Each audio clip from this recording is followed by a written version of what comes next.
నమస్తే, welcome to రాజధాని special focus.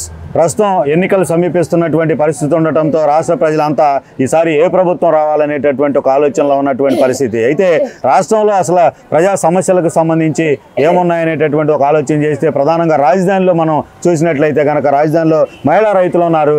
దాదాపుగా 4.5 ఏళ్లకు పైగా కూడా వీళ్ళు చేస్తున్నటువంటి ఉద్యమం అనేటటువంటిది రాష్ట్ర ప్రజలందరినీ కూడా కంపింపజేస్తున్నటువంటి పరిస్థితి ఉంది. మనం రాజధాని మహిళా రైతుల యొక్క అభిప్రాయాలు తెలుసుకుందాం. ఈ 4.5 ఏళ్ల కాలంలో జగన్మోహన్ రెడ్డి ప్రభుత్వంలో ఎలాంటి పరిస్థితులు ఎదుర్కొన్నారు ప్రజానీకం, ముఖ్యంగా రాజధాని రైతులు ఎలాంటి ఇబ్బందులు ఎదుర్కొన్నారు అనేది, రాబోయే ఎన్నికల్లో వాళ్ళ అభిప్రాయం ఎలా ఉండబోతుంది అనేది తెలుసుకుందాం. మేడం చెప్పండి, ప్రస్తుతం పావని గారు రాజధానికి సంబంధించి మీరు ఎలాంటి ఆలోచనలు చేశారు?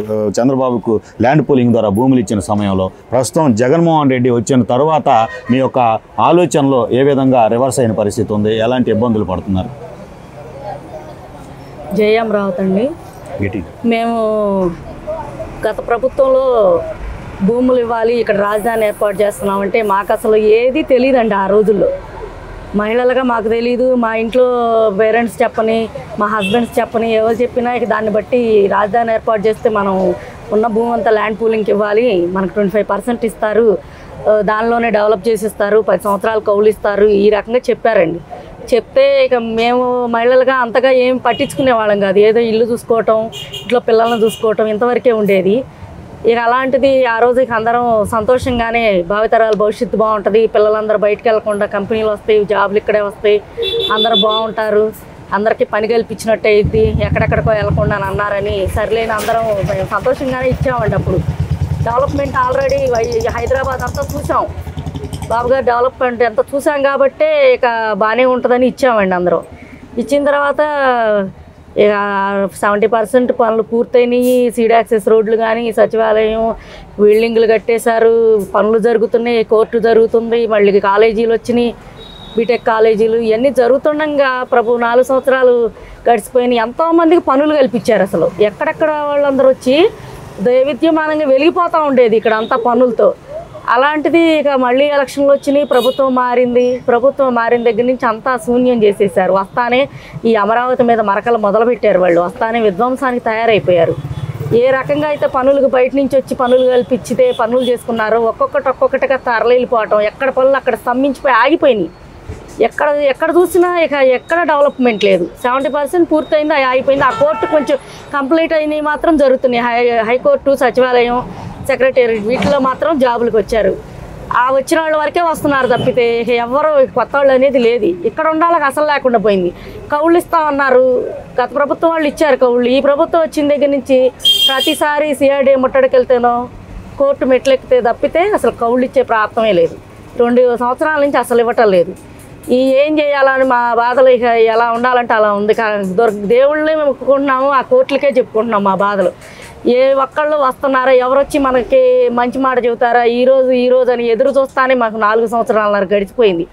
కానీ ఇన్ని రోజులు చేయాల్సి వచ్చింది, ఇన్ని రోజులు కూర్చుంటామని మాత్రం మేము అనుకోలేదు. ఒక వారం రోజులు కమిటీలు వేశారు, బోస్టన్ కమిటీలు, మద్రాస్ కమిటీలు వేశారు. ఒక వారం 10 రోజుల్లో తెలిసిద్ది, 10 రోజులు కూర్చుంటే తెలిసిద్ది అనుకోండి. 10 రోజులు పోయి 4 సంవత్సరాలన్నర అవుతుంది. ఇప్పటికే ఏమన్నా కొలుక్కొచ్చిందా? మానమోస్ తీర్పిచ్చింది కోర్టులు. అయినా ఈ కోర్టులన్నా కూడా ఈ ప్రభుత్వానికి లెక్కే లేదు. ఇక మేము ఒకటే అనుకుంటున్నాం, ఈ ప్రభుత్వం మారితేనే ఈ రాజధానికి ఏమన్నా విముక్తి కలిగిద్ది, ఇక్కడ పనులు జరుగుతాయి, అందరికీ రాష్ట్రం అంతా అభివృద్ధి చెందిద్దని అనుకుంటున్నాను. అంటే మేడం, ప్రస్తుతం పావని గారు మీరు రాజధాని ప్రాంతంలో ఈ శిబిరాల్లో ఉన్నప్పుడు మీ ప్రాంత వాసులతో కాబట్టి అంతా ఉండేది, అందరి యొక్క అభిప్రాయము ఒకే రాజధాని అమరావతి అనేటటువంటిది మీకు వినిపిస్తూ ఉంటుంది. మీరు ఇటువైపుకి రాయలసీమ వైపుకి పాదయాత్ర ద్వారా వెళ్ళినటువంటి పరిస్థితులు ఉన్నాయి. ఈ ప్రాంతం రాజధాని రైతులు ఏదైతే పాదయాత్ర తిరుపతి వైపు, మరోవైపు ఇటు అరసవల్లి వైపు కూడా ఇట్లా వెళ్తున్నప్పుడు రాష్ట్ర ప్రజల యొక్క అభిప్రాయాలు అమరావతికి సంబంధించి ఎలా ఉన్నాయని మీరు భావించారు? ప్రజలందరికీ ఒక అపోహ ఉందండి. అంత ముందు 3 రాజధానులు అన్న దగ్గర నుంచి నిజంగానే 3 చోట్ల డెవలప్ చేస్తారు, వీళ్ళకి ఒక్కళ్ళకే చేయాలా, 29 గ్రామాలే చేయాలా, ఇలాంటి అపోహలు ఉన్నాయి. ఎంతసేపటికి ఇక్కడ ఏదో ఒక సామాజిక వర్గాన్ని అభివృద్ధి వాళ్ళకే ఈ ప్రభుత్వం చేస్తుంది, తతిమ వాళ్ళని పట్టించుకోవట్లేదు, వీళ్ళకే డెవలప్ అవుతారు, వీళ్ళే ఇది చేస్తుందన్న ఆలోచనలు ఉంది. బయట ప్రజల మొత్తానికి అంతే ఉంది, చాలామందికి అంతే ఉంది. కానీ ఇక్కడ ఉంది సామాజిక వర్గం 18%. ఎక్కువ అతిమా వర్గాలు అన్ని వర్గాల వాళ్ళు ఉన్నారు. ఇది అసలు దళితుల కాన్స్టిట్యున్సీ అయినా కూడా ఈ ప్రభుత్వం విష ప్రచారం ఎక్కువ చేసింది. ఈ ప్రచారాన్ని తిప్పికొడటానికి మేము ఈ శిబిరాల్లో కూర్చొని ఎంత చేసినా కూడా బయటకు వెళ్ళట్లేదు. ఏ మీడియా అది కూడా సహకారం వాళ్ళు వచ్చి చేసినా మీడియా మీద కూడా ఒత్తిడిలే తీసుకొచ్చింది ప్రభుత్వం. ఇక ఏం చేయాలో అర్థం కాని పరిస్థితుల్లో ఇక న్యాయస్థానం టు దేవస్థానం పాదయాత్ర పెట్టుకున్నాం. ప్రజలందరూ మేము మొదలుపెట్టిన రోజు ఒక్క అడుగేనండి, మేము ఒక్క అడుగుతో మొదలుపెట్టిన పాదయాత్ర వేల మందితో సాగింది. ఏ ఊరికి ఆ ఊరు మమ్మల్ని చూసి మమ్మల్ని భోజనాలు పెట్టవేంది, మా బాధలు చూసి మీరు ఈ రకంగా మహిళలు చేస్తున్నారు, రైతులు చేస్తున్నారు, మీరు ఉచితంగా పొలాలు ఇచ్చారా అన్న విషయం వాళ్ళకి తెలియదు. అసలు మీరు నిజంగా రూపాయి తీసుకోకుండా మీరు అసలు భూమి ఎలా ఇచ్చారు మాకు అసలు తెలియదు, మీకు ఒక్క రూపాయి కూడా ఇవ్వలేదా అని అడుగుతున్నారు. ఎక్కడికి వెళ్ళినా కూడా మాకేమీ ఇవ్వలేదమ్మా, మేమే ఎకరం ఇచ్చి 25% గవర్నమెంట్కి ఇచ్చి 25% మేము తీసుకున్నాం. అది అందరికీ హక్కు ఉంది, రాష్ట్రంలో అందరికీ. ఇక్కడ డెవలప్ అయితే అందరికీ ఉద్యోగాలు వస్తాయని మేము ప్రతి ఒక్కరికి చెబుతూ వెళ్ళామండి. వాళ్ళకి తెలుసుకొని ఎంతసేపటికి మాకు నీరాజనాలు పట్టడమే, మాకు ఎదురొచ్చి స్వాగతాలు పలకటం, మమ్మల్ని వాళ్ళు తోబుట్టులాగా. మేమే రోజు గడప దాటి బయటికి వెళ్ళిన వాళ్ళం కాదు. అయినా కూడా మేము ఈ రాష్ట్రం కోసం, ఈ భావితరాల భవిష్యత్తు కోసం ఏ రోజు మేము ఒక పక్క ఊరు కూడా నడిచి వెళ్ళిన వాళ్ళం కాదు. అలాంటి వాళ్ళం ఇంత పాదయాత్ర నడవగలిగామంటే ఆ దేవుడి శక్తి లేనిది, ఈ ప్రజల సంకల్పం లేనిది మాత్రం మేము చేయగలిగే వాళ్ళం కాదు. కానీ ఆ సంకల్పంతోనే ఒకటే సంకల్పం, మేము చేసిన పని రాష్ట్ర భవిష్యత్తు కోసం ఇచ్చాము. అది కరెక్ట్గా ఇచ్చిన అబద్ధం ఏమి లేదు ఇందులో. మేము ఉచితంగా ఇచ్చింది త్యాగాలే చేసాం ఇక్కడ ఉన్న రైతులు మొత్తం. అది ప్రజలందరికీ అర్థమైంది. అర్థం చేసుకొని మా బాధను వాళ్ళ బాధగా తీసుకొని వాళ్ళు ఎక్కడికక్కడే మమ్మల్ని ఏదన్నా అడ్డంకులు చేసినా కూడా ఈ ప్రభుత్వం దారిని మాకు ఎన్నో అడ్డంకులు చేసింది. మమ్మల్ని బయో టాయిలెట్లు వాడుకోనీయకుండా, భోజనాలను పారబోయటం, తిననీయకుండా, రోడ్ల మీద అసలు టెంటలు తీసేయటం ఎన్నో చేశారు. దారి పొడుగుతా చేస్తున్న మాకు భయమేగా. అలాగే మేము భయంగానే వెళ్తానే ఉన్నాం, అడుగు వెనక్కేయకుండా ముందుకు వెళ్తానే ఉన్నాం. వాళ్ళు మేము ఉంటామమ్మా అండగా, మా ఏరియా మొత్తం మేము చూసుకుంటాము, ఇంకొక ఏరియా వెళ్ళేసరికి ఇంకొకళ్ళు, ఈ రకంగా ప్రతి ఒక్కళ్ళు మాకు అండదండలు అందించారండి. వాళ్ళ సహకారం లేకపోతే మేము చేయగలిగేవాళ్ళం కాదు. వాళ్ళందరికీ కూడా మేము ధన్యవాదాలు చెప్తున్నాం. భావని గారు, ప్రస్తుతం ఏదైతే మీరు పంట పొలాలుగా ఉన్నప్పుడు మీ పొలాలను చూసుకున్న పరిస్థితి ఉంది, ఆ తర్వాత బిల్డింగ్స్ రూపంలో అసంతృప్తితో ఇచ్చినప్పటికీ కూడా భూములు కోల్పోతున్నాం తరతరాలు కానీ ఇచ్చినప్పటికీ కూడా ఈ బిల్డింగ్స్ ఇవన్నీ చూసి ఒక సింగపూర్ లాగా, ఒక హైదరాబాద్ లాగా అవుతుంది అనేటటువంటి ఒక ఆలోచనలో ఉన్నారు. ఇప్పుడు ముళ్ళ పొదలు చూస్తుంటే అప్పటికి ఇప్పుడు పోల్చుకుంటే ఏమనిపిస్తుంది? మేము ఇచ్చినప్పుడు వాళ్ళు చెబుతున్నారు కానీ ప్రధానమంత్రి మోదీ గారు కూడా వచ్చి శంకుస్థాపన చేసి ఢిల్లీని తలదన్నే రాజధాని కడతాము ఇవన్నీ చెప్తున్నా కూడా మాకు అసలు అంత అవగాహన కూడా లేదండి అసలు. కానీ ఇది కడతారు, చేస్తారు, పనులు జరుగుతున్నాయి చూస్తున్నాం కానీ అసలు అర్థమే కాలే మాకైతే మహిళలుగా. ఎప్పుడైతే ఈ ప్రభుత్వం వచ్చి ఈ రోడ్డుని పడేసిన తర్వాత మాకు ఇదంతా తెలుసుకున్నాం కానీ మాకు ఫస్ట్లో అయితే తెలియలేదు. కానీ వాళ్ళు ఏం చేశారంటే ఒకటే విధ్వంసం చేయదలిచారు. ఇక అంతే, ఒకళ్ళు చేసిన పని వాళ్ళు చేయదలుచుకోలేదు. ఎంతసేపు ఇక్కడ సర్వనాశనం చేసి చూపించాలని ఇన్సైడ్ ట్రేడింగ్ అన్నారు, మునిగిపోతుంది అన్నారు, ముప్పు ప్రాంతం అన్నారు.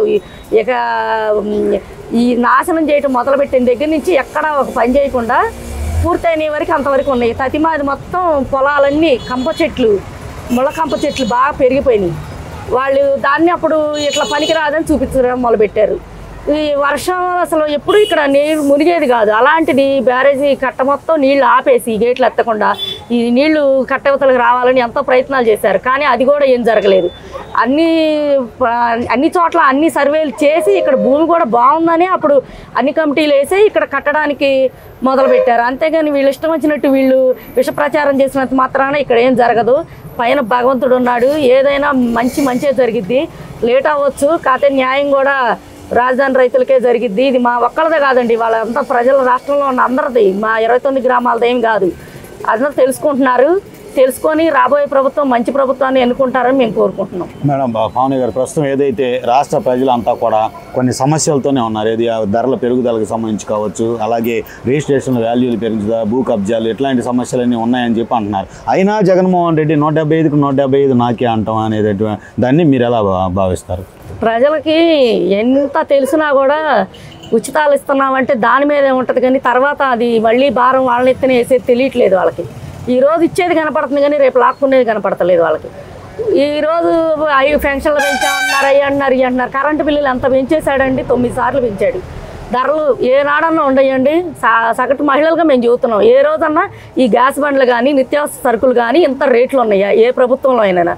ఇలాంటి ప్రభుత్వం ఇన్ని సంవత్సరాలు, మాకు 42 ఏళ్ళు, ఇన్ని సంవత్సరాలు మేము చూడాల, మా తాతల తండ్రుల లాంటి నుంచి కూడా ఇలాంటి ప్రభుత్వం ఎప్పుడూ లేదు. ఈ రకంగా ధరలు పెంచడం కానీ, ప్రతిదీ రేట్లు పెంచేయటం, ప్రతిదీ మన మీదే భారం వేస్తున్నాడు. ఆయన ఇటు ఇస్తున్నాడు, చూపిస్తున్నాడు. ఈరోజు మాకు కౌళ్ళు ఇట్లేదు, అవన్నీ మళ్ళీ ఆయన వేరే రూపాయలు పంచుకుంటున్నాడు.